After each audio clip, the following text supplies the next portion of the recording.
So, as you know, today is, of course, the day of the King's speech. Now, ultimately, we'll probably have to revisit some of this stuff. Um, a lot, I think, given by what we have got here, and just me, we'll be going over this in a moment, so don't worry about this yet. Um, there's a lot of stuff I think coming out or going to come out of this King's speech, which I think is going to be, well, what's the best way to describe it?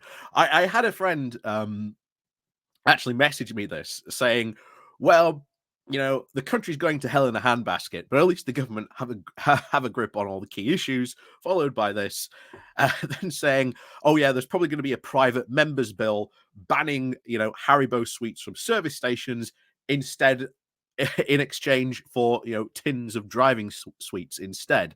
Um, you know, uh, proper Tory grassroots stuff. um, this is what it feels like. Honestly, this is, as we've been saying for a while now, this is the government in pure desperation, having no clue what it wants to do. Actual sensible, sane ideas. It knows that probably next year it's going to go into a general election. By the way, I recently received my updated Labour Party card, and Labour, we'll go over that probably in the next video, but Labour are certainly sure by their sort of party material that they've put out, they are very sure that there will be a general election next year. That seems to be what they are banking on and sort of predicting, given by the material that they're putting out. But like I say, that's for probably the next video. So stick around for that one. And also, before we do go getting into this, please do remember to click on the like, share, and of course subscribe button. And of course, down below there are links to the Patreon page. There's one off-station link called Buy Me Coffee, where you can buy me coffee. There's the YouTube thank you button, and of course, there's the Pony Club as well down below. So, of course, King's Speech, big moment of the year. It's where Parliament comes out and addresses, these are the issues we are going to tackle. These are the bills we are going to do. This is what our main priority and focus is. So normally you would expect to see some quite big policy announcements. Like I say, I think there is a lot more stuff to come, but this is just some of the things that are the key issues that the government want to focus on. Some of these are ridiculous and I think create even more problems than they actually solve. And some of them I really don't think are issues to begin with in the first place. So let's get into these. So what are these things? So the first one is, forcing criminals to attend their sentencing hearings. You may remember, what was it, a couple of months ago? I can't remember who it was, but she refused to attend her sentencing hearing, and the right-wing media made a big hissy fit out of this, as how dare she not attend her sentencing hearing. Well, she's going to get sentenced anyway. Is it that really a big issue that she didn't attend her sentencing hearing? Is this a common enough issue to do something like this? No, apparently not. This was a fringe issue to try and that the right have sort of clinged on to. And then now the government are trying to show, oh, look, we're tough on crime. We're tough on crime. And of course, what have we always said about the ideological path of our current government? Whenever they do something, if their first idea doesn't work, well, double down on it. Double down on it again and again and again. And eventually, it'll work. You shouldn't, maybe rethink these and think, well, maybe it's our ideology that's wrong.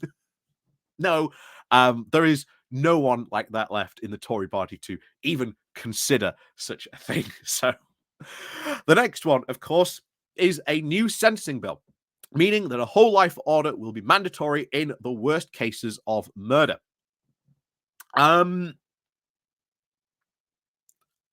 Again, I really don't see this being ultimately being a big issue.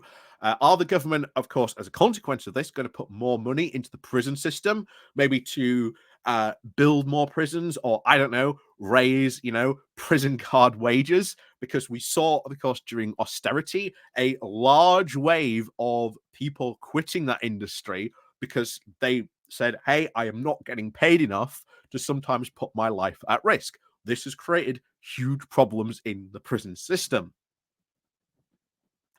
And yet, again, Tory party, party of law and justice. Are they going to do anything like that? Which would make more sense? No, of course not. Because we can't have properly funded things. Maybe because they are trying to make the excuse that they want to privatize the prison system. And of course, if you look in America, oh, that worked out so incredibly well. We do not want to do that at all. Again, something Labour should address, fully funding the court systems, fully funding, the prison systems, making sure that, prison guards have a decent wage, so that they feel that, they feel respected in their jobs, and that, their job is sort of worth doing, and intentionally and probably in some cases putting their lives on the line to be in that job. Like I say, I had a friend who completely, I knew someone who completely changed their life. They used to be a prison guard. Now they're a train driver, and it was all because of that decision. So wild career change from prison guard to train driver, in that respect. So this one is honestly really weird, and I don't really see it working. And we'll get into that why in a moment. So a plan to raise the smoking age gradually to today, so that today's 14-year-olds will never be able to legally smoke. Um, yeah, I worry about this for two reasons. First of all, I worry this might create prohibition materials for essentially a tobacco mafia, wherein, of course, you remember America in the 30s, and their sort of their alcohol prohibition that worked out really well. Of course, the big consequence of that was the massive mafia movement that they got there, making absolute hay off selling all those all those at the time illegal alcohol substances. And as people have said many times, it was an absolute failure. There were far more drunks during prohibition and alcohol related crimes take place than there were post prohibition or even before prohibition. So that is an actual genuine worry that might cause something like that. The other thing is, how does this jive with the Pacific Partnership Trade Agreement we just signed? Because remember, if another country, sort of Malaysia or Burma or another one of the Pacific Partnership countries, wants to sell cigarettes in the UK, they can take the UK to court over this rule and regulation.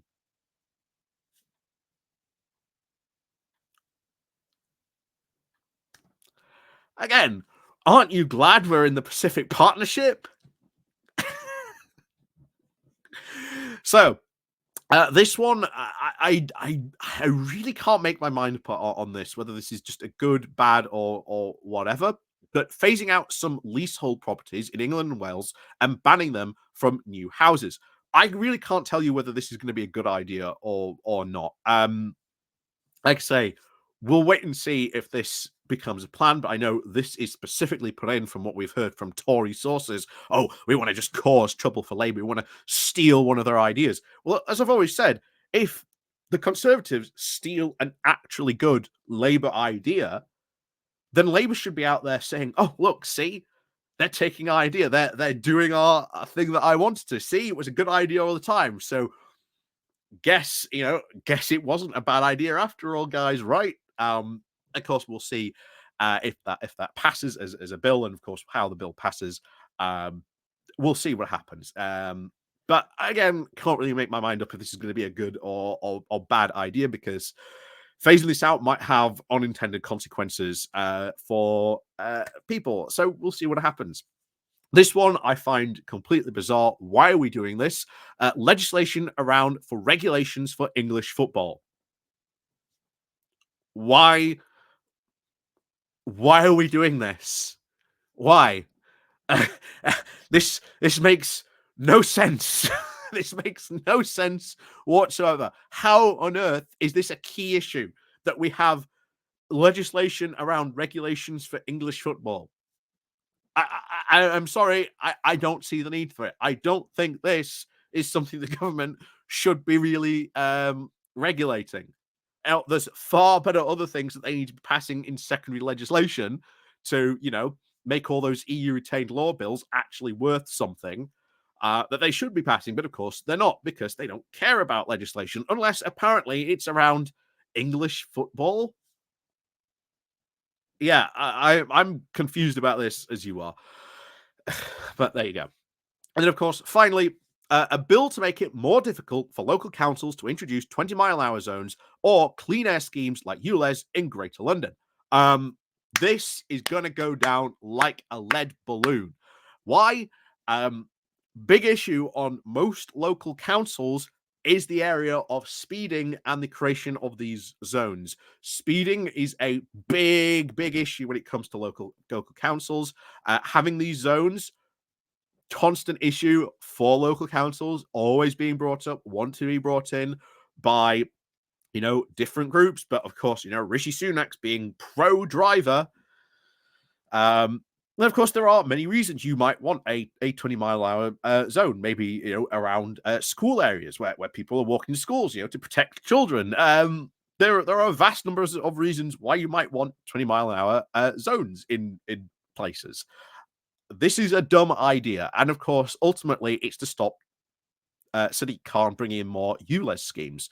I'd like to remind, of course, the Conservatives who came up with ULEZ. It was Boris Johnson.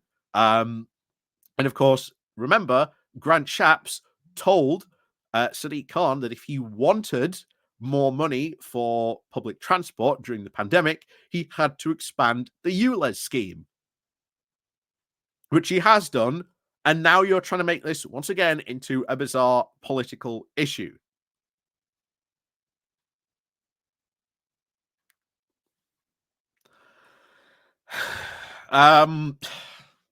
Yeah. Lunatics. Honestly, lunatics running the asylum. Honestly, none of these things are in what I would consider to be key issues currently facing this country. But this is what you get when you get a party that is so desperate. And for what we've heard from, if you remember a couple of videos ago, from a rail passenger group saying that Rishi Sunak was reportedly literally flying by the seat of his pants because ministers had no idea what was coming next. Civil servants had no idea what he was going to say next, and then they were hurriedly scrambling to try and make things work, even though they might have disagreed with what he was trying to do. Yeah, this is not how you should be running a government.